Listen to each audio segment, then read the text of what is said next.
ஆசிரியர் நண்பர்களுக்கு வணக்கம். வரப்போகிற பிஜிடிஆர்பி எக்ஸாமுக்கு யாரெல்லாம் ப்ரிப்பேர் பண்ணிக்கிட்டு இருக்கீங்களோ அவங்க எல்லாருமே அந்த தேர்வில் வெற்றி பெறணும் அப்படின்னு சொல்லி நமது பிடிஎம் கோச்சிங் சென்டர் சார்பாக வாழ்த்துக்களை தெரிவிச்சுக்கிறோம். அதே மாதிரி இந்த டிஆர்பி எக்ஸாமில் என்ன மாதிரியான கொஸ்டின்ஸ்லாம் எதிர்பார்க்கலாம் அப்படின்னு சொல்லிட்டு மோஸ்ட் எக்ஸ்பெக்டட் கொஸ்டின்ஸ் அப்படின்னு சொல்லி ஒவ்வொரு யூனிட்டுக்குமே நம்ம ஒன் பை ஒன்னாக போட்டுட்ருக்கோம். ஸோ இந்த கொஸ்டின்ஸ் எல்லாமே தனியாக நோட் பண்ணி வச்சுக்கோங்க. கண்டிப்பாக உங்களுக்கு யூஸ்ஃபுல்லாக இருக்கும். இதே கொஸ்டின்ஸ் ரிப்பீட் ஆகலாம். அதே மாதிரி 1 or 2 கொஸ்டின்ஸ் இதை பேஸ் பண்ண மாதிரி கேட்கலாம். ஓகேங்களா? ஸோ அதனால் ஒவ்வொரு ப்ராப்ளமுமே இம்பார்ட்டன்ட் தான். ஸோ ஒவ்வொரு ப்ராப்ளமும் பார்த்தீங்கன்னா ஒவ்வொரு டைப்பில் இருக்க மாதிரி தான் இருக்கும்.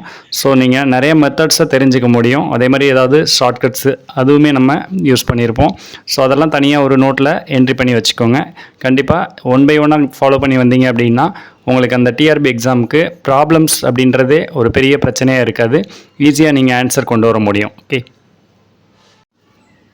ப்ராப்ளம் 12 பாருங்கள். Limit z tends to 1 z power 1/3 -1 divided by z power 1/6 -1ன்ற மாதிரி இருக்குது. இதுலேயும் டேரெக்டாக zக்கு பதிலாக 1ன்னு ரீப்ளேஸ் பண்ணுங்கள். அப்போ 1 பவர் 1/3னா 1ன்னு தான் வரப்போகுது. 1 - 1 0ன்னு வந்துடும். அடுத்து கீழேயும் பார்த்தீங்கன்னா 1 பவர் 1/6ன்னு வரும். 1/6 அப்படின்னாலுமே உங்களுக்கு பவர் ப்ராப்ளம் கிடையாது. ஓகே, அப்போ 1 பவர் 1/6 அப்படின்றது 1ன்னு வந்துடும். 1 - 1 0ன்னு தான் வரப்போகுது. அப்போ 0/0ங்கிற அந்த வடிவத்தில் தான் வருது. இப்போ கண்டிப்பாக என்ன பண்ணணும்னா நம்ம இதை சிம்ப்ளிஃபை பண்ணணும். அப்படி இல்லைனா ஃபார்முலா வடிவத்தில் மாற்றணும். ஓகேங்களா? அதுவும் இல்லை அப்படின்னா எல் ஹாபிட்டல் ரூல் யூஸ் பண்ணிக்கலாம். எல் ஹாபிட்டல் ரூல் யூஸ் பண்ணிங்கன்னா கொஞ்சம் ஈஸியாக இருக்கும். ஸோ எல் ஹாபிட்டல் ரூல் யூஸ் பண்ணும்போது நியூமரேட்டர் தனியாக டிஃப்ரென்சேஷன் பண்ணணும், டினாமினேட்டர் தனியாக டிஃப்ரென்சேஷன் பண்ணணும். அப்போ நியூமரேட்டர் டிஃப்ரென்சேஷன் பண்ணிங்கன்னா எப்படி வரும்னு பாருங்கள். Limit z tends to 1 power method use பண்ணணும். ஸோ பவர் முன்னாடி வந்துடும். இப்போ 1/3 z பவர் 1/3 -1ன்ற மாதிரி வந்துடும். அடுத்து இந்த 1 பண்ணும்போது 0ன்னு வந்துடும். அடுத்து whole divided by z power 1/6 இருக்கா? ஸோ 1/6 முன்னாடி வந்துடும். அதே மாதிரி z பவர் 1/6 -1 அப்படின்னு வரும். அடுத்து இந்த -1 பண்ணும்போது 0ன்னு வந்துடும். இப்போ இதில் ஜஸ்ட்டு சிம்ப்ளிஃபை பண்ணிக்கலாம்.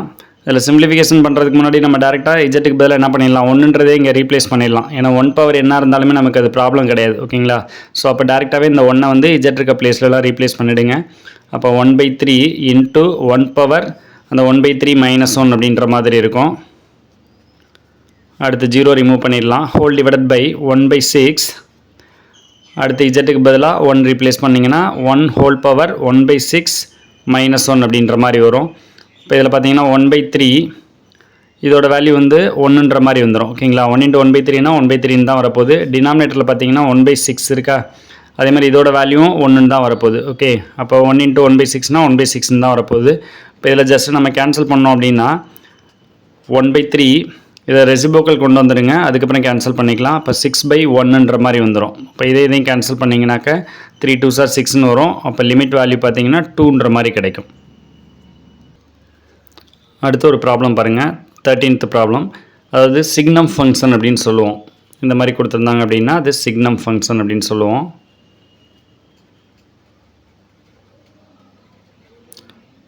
அதாவது இதில் பார்த்தீங்கன்னா அந்த இஜெட்டை வச்சு என்ன பண்ணியிருக்காங்க, 2 ஃபங்க்ஷனாக டிஃபைன் பண்ணி கொடுத்துருப்பாங்க. இதில் அதாவது பிரித்து கொடுத்துருப்பாங்க. ஓகேங்களா? அப்போ இந்த இதில் லிமிட் வேல்யூக்கு அந்த பாயிண்ட் என்ன எடுக்கணும்னா 0ன்னு தான் எடுக்க போகிறோம். ஓகேங்களா? அப்போ 0ன்னு எடுக்கும்போது ஜஸ்ட்டு நம்பர் லைனில் நம்ம அதை மென்ஷன் பண்ணிக்கலாம். அப்போ 0ன்றது இந்த இடத்துல இருக்க மாதிரி வச்சுக்கலாம். அப்போ 0 மைனஸ் அப்படின்னா இந்த சைடை டிஃபைன் பண்ணி சொல்லுவோம்.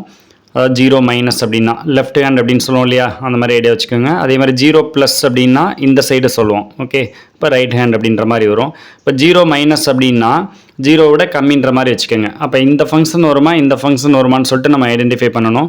அப்போ 0 மைனஸ்னால் 0 விட கம்மி. அப்போ 0 விட கம்மி அப்படின்னா இஜெட் 0 விட கம்மின்னு தானே அர்த்தம். அப்போ எதில் இருக்குன்னு பாருங்கள், இந்த கண்டிஷனில் தான் வருது. ஓகே, இஜெட் லெஸ் தென் 0 அப்படின்னா 0 விட இஜெட் கம்மின்னு அர்த்தம். அப்போ எந்த ஃபங்க்ஷன் எடுத்துக்கணும்னா இந்த ஃபங்க்ஷன் எடுத்துக்கணும். அதே மாதிரி 0 ப்ளஸ்னா 0 விட அதிகம்னு அர்த்தம். அப்போ 0 விட அதிகம் அப்படின்னா இந்த ஃபங்க்ஷன் எடுத்துக்கணும். என்ன ரீசன் பார்த்தீங்கன்னா இஜெட் கிரேட்டர் தென் 0ன்னு இருக்குது. ஓகேங்களா? அதே ஈக்குவல் டு 0ன்னு வச்சோம் அப்படின்னாக்க அதுக்கும் இந்த இதில் தான் வருது condition. Okay, Z equal to 0ங்கிறதும் இதில் தான் வருது. இப்போ ஃபங்க்ஷன் பார்த்தீங்கன்னா இதை தான் எடுத்துக்கணும். ஓகேங்களா? அப்போ இந்த 3 இன்டர்வல் மாதிரி நமக்கு பிரியும். ஸோ அந்த 3 இன்டர்வல்லையும் லிமிட் வேல்யூ கண்டுபிடிக்கும் போது சேம் ஆன்சர் வரணும். ஓகேங்களா? ஏன்னா லிமிட் வேல்யூ அப்படின்றது யூனிக்காக இருக்கணும். ஓகே, ஞாபகத்தில் வச்சுக்கோங்க. அப்போ ஃபஸ்ட்டு எப்படி எடுக்கலான்னு பாருங்கள். லெஃப்ட் ஹேண்ட் லிமிட் தான் எடுக்க போகிறோம். அதாவது 0 மைனஸ்க்கு எடுக்க போகிறோம். அதாவது லிமிட் இஜெட் டென்ஸ் டு 0 மைனஸ்னு எடுக்க போகிறோம். அப்போ இந்த ஃபங்க்ஷன் இங்கே என்ன வரும்னு பார்த்தீங்கன்னா இது ரெண்டில் ஃபஸ்ட்டு ஃபங்க்ஷன் தான் வரும். அதுதான் நான் இப்போ எக்ஸ்பிளைன் பண்ணியிருந்தேன்.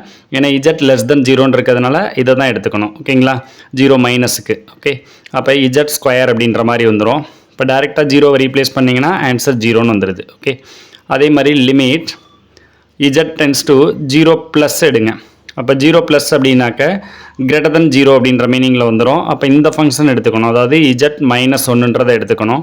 இப்போ இதில் இந்த 0ன்ற வேல்யூவை ரீப்ளேஸ் பண்ணிங்கன்னா 0 மைனஸ் 1 என்னென்னு வந்துடும்.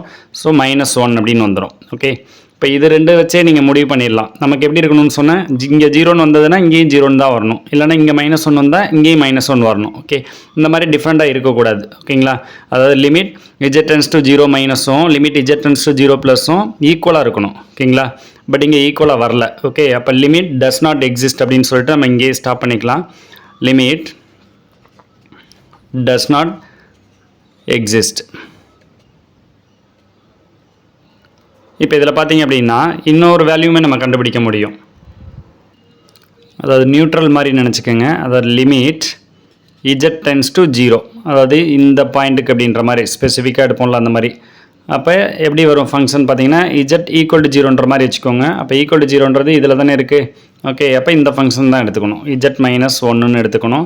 அப்போ இதுலேயும் 0 ரீப்ளேஸ் பண்ணிங்கன்னா -1ன்னு வருது. ஜஸ்ட் இது ரெண்டு ஈக்குவலாக வருது, பட் இது வந்து டிஃபர் ஆகுது. ஓகேங்களா, அப்போ லிமிட் வேல்யூ கிடைக்குது. ஓகேங்களா, ஆனால் டிஃப்ரெண்ட் வேல்யூஸாக கிடைக்குது. அப்போ இது மூணுமே ஈக்குவலாக வரல அப்படின்னு அர்த்தம். ஓகேங்களா, ஸோ இதை ஜஸ்ட் ஐடியா வச்சுக்கோங்க. அப்போ ஜென்ரலாக சொல்லும்போது லிமிட் டஸ் நாட் எக்ஸிஸ்ட் அப்படின்ற மாதிரி சொல்லுவோம். ஓகேங்களா, ஸோ அப்போ இந்த ஃபங்க்ஷனுக்கு லிமிட் பார்த்தீங்கன்னா டஸ் நாட் எக்ஸிஸ்ட்டுங்கிற அந்த மீனிங்கில் வந்துடும்.